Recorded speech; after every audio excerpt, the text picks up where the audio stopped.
AP assembly ఎన్నికల్లో direct గా ఏడవలేక indirect గా కేసీఆర్ అండ్ కో కంపెనీ ప్రతిపక్ష వైకాపాకి సాయం అందిస్తున్న విషయం అందరికీ తెలిసిందే. అందులో భాగంగానే హైదరాబాద్ లో ఆస్తులు ఉన్న టీడీపీ నేతలందరినీ బెదిరించి వైసీపీలో చేరేలా చేశారు. కొందరు ఈ గొడవ మనకెందుకులే అని వైకాపా జెండా కప్పుకున్నారు. అయితే నీతిగా నిజాయితీగా ఉండే నేతల దగ్గర వీరి పప్పులు ఉడకలేదు. తాజాగా TRS working president Gannavaram MLA Vallabhaneni వంశీని ఎన్నికల బరిలో నుంచి తప్పుకోవాలని నేరుగా పిలిపించి బెదిరించారని వార్తలొచ్చాయి. అందుకు వంశీకి హైదరాబాద్ లో ఉన్న 50 ఎకరాల స్థలం స్వాధీనం చేసుకుంటామని హెచ్చరించింది. వైసీపీలో చేరాలని ఒత్తిడి చేశారట. లేదా పోటీ నుండి సైడ్ అవ్వాలని వార్నింగ్ ఇచ్చారట. ఆ భూమి పత్రాలు సక్రమంగా ఉన్నా నకిలీవని చెప్పి ఆ 50 ఎకరాలలో తెలంగాణ ప్రభుత్వానికి చెందిన స్థలం అంటూ బోర్డు పెట్టారట. దీనికి వంశీ కూడా స్ట్రాంగ్ గా కౌంటర్ ఇచ్చారట.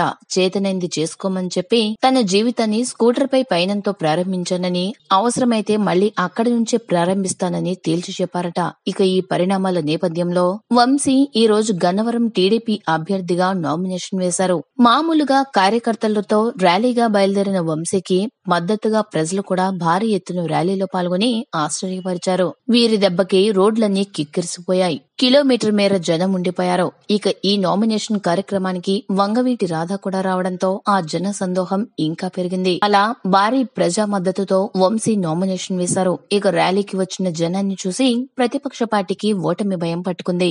ఎన్నికలకి ముందే చేతులెత్తేసి వంశీ విజయం ఖాయమని భావిస్తున్నారట. అసలు కేటీఆర్ వంశీ జోలికి ఎందుకు వెళ్లారు నాయనా అనుకుంటూ స్థానిక నేతలు టెన్షన్ పడుతున్నారట.